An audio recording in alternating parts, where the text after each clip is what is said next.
أعوذ بالله من الشيطان الرجيم. بسم الله الرحمن الرحيم. Bismillah velhamdülillah ve salatu ve selam ala Resulillah. Enfal surasının tefsirinin devamı. واعلموا أنما غنمتم من شيء فأن لله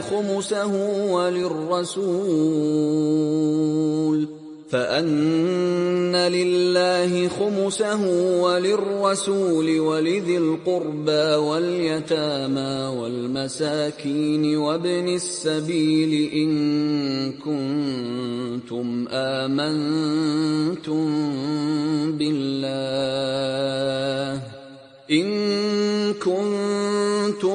آمنتم بالله وما أنزلنا على عبدنا يوم الفرقان يوم التقى الجمعان والله على كل شيء قدير. Sura Enfal'ın ilgirki ayetlerinde Allah subhanahu wa ta'ala müminlerini kafirlarga karşı cihat kılışqa buyurganlıqını ve Bedir gazisinin beşideki bir kısım ahvallarını bayan kıldı. Jang bolgan iken ganimet meseleleri boludu. Şunun için Allah Taala cihat qilish buyruğidan keyin ganimet hükümlerini ve ganimetlerini qandaq taqsim qilish haqidagi bayonlarni bizga so'zlab berdi. Uningdan keyin bu büyük Bedir g'azosiga aloqador ba'zi voqeliklarni Sura Anfalda bizga bayon qilib berdi.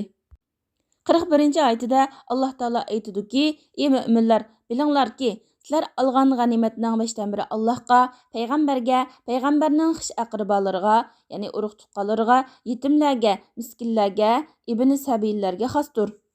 Ya'ni sizlar kafirlar bilan jihad qilgandan keyin erishgan g'animatlar mayli oz bo'lsin yoki ko'p bo'lsin, uning 5dan biri Allohga, Allohning payg'ambariga va tuvanda aytilgan mushu kishilarga bo'ladi. Hasan al-Basri aytadiki: "Dunyo va oxirat Allohninkidir." Bu oyatda Allohninki deb elish Allohning ismini ulug'laganlikdan va tabarruk olganlik yuzasidandir. Bu xuddi Allah Taalaning "Vallahu va rasuluhu ahaqqu an yurduhu." Allah va Allohning payg'ambari rozi qilishga eng haqliqdir degan so'zga o'xshash. Tafsirshunos olimlar aytadiki, g'animatlarni 5 qismga ayiradi va 5dan birini Allah Taala bu oyatda aytgan, tilga olgan kishilarga, o'rinlarga beradi. Qolganini, ya'ni 5dan 4ni jangchilarga bo'lib beradi. Payg'ambar uchun degani shu 5dan birining 5dan biri payg'ambar sallallohu alayhi vasallamga beriladi. Valizil qurba, yaqinlarga, ya'ni payg'ambar sallallohu alayhi vasallamning yaqinlari, ular kimlar? Ular Banu Hashim va Banu Mutallibdan iborat. Yetimlarga, miskinlarga va ibn sabililarga shu 5dan birdan beriladi.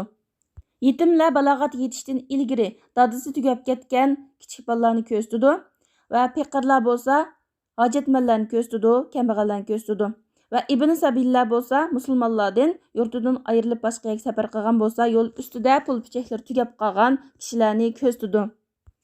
Agar sizlar Allohga va haq bilan botil ayrilgan Furqon kunida, ya'ni Badr kunida bandimizga, ya'ni Muhammad alayhisalomga biz nozil qilgan narsalarga, ya'ni oyatlarga va farishtalarga ishonsanglar, Allohning g'animat to'g'risidagi hukmining shu ekanligini bilinglar. Alloh har narsaga qodirdir. Ya'ni sizlar agar Allohga iymon etsanglar, mana bular bu oyatda bayon qilingan hukmlar Alloh taolaning g'animat haqidagi hukmlardir. Alloh taologa itoat qilish orqali uning buyrug'ini ijro qilinglar. Va bandimizga nozil qilingan narsalarga iymon etsanglar, ya'ni Muhammad sallallohu alayhi vasallamga Badr kuni, Furqon kuni nozil qilingan narsalarga iymon etsanglar.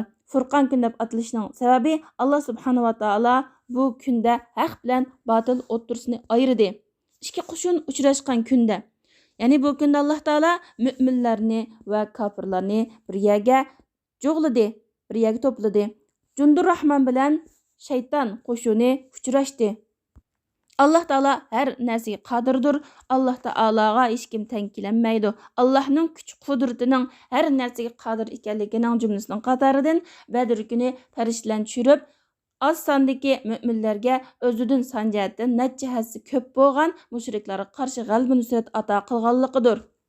Bu oyatdan ilinadigan foyda mujohidlar kofirlar bilan jang qilgandan keyin erishgan g'animatli mayli oz bo'lsin yoki ko'p bo'lsin 5dan 1 bu oyatda ilingan o'rinlarga ishlatildi va 5dan 4 jangga qatnashgan mujohidlar orasida taqsim qilindi.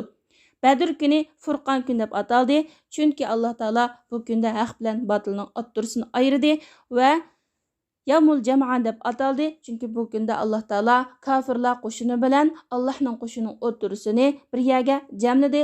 Alloh taolo o'zining har narsaga qodir ekanligini bayon qildi, chunki Alloh taolo mo'minlarga soni oz turib farishtalarni tushirish orqali o'zidan necha kuchli bo'lgan dushmanlarga qarshi ularga g'alaba nusrat ato qildi.